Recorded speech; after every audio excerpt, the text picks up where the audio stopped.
ஜவஹர்லால் நேரு அப்படின்றவரை அங்கே நாம் படத்தில் பார்க்குறோம்.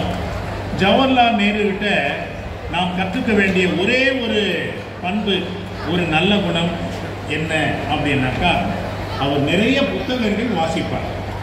ஏறக்குறைய 1200 நாட்கள் அவர் சிறையிலே இருந்தார்.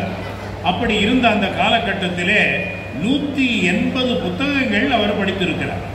இந்த நாட்டை அவர் தெரிந்து கொள்வதற்கும் நாட்டு மக்களுடைய வாழ்வை மேம்படுத்துவதற்கும் 180 புத்தகங்கள் வழியாக அவர் அற்புதமான ஒரு முன் தயாரிப்பை அந்த சிறையிலே அவர் அனுபவித்தார்.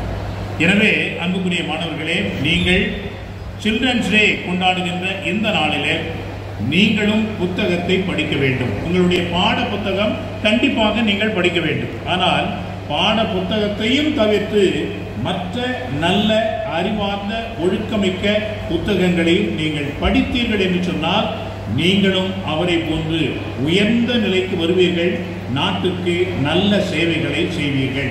எனவே இந்த ஒரு செய்தியோடு இந்த சில்ட்ரன்ஸ் டேனுடைய செய்தியாக நான் உங்களுக்கு சொல்வது அது ஒன்றுதான். நிறைய படியுங்கள். படிப்பதனால் உங்களுக்கு அறிவு வளரும், அனுபவம் கிடைக்கும்.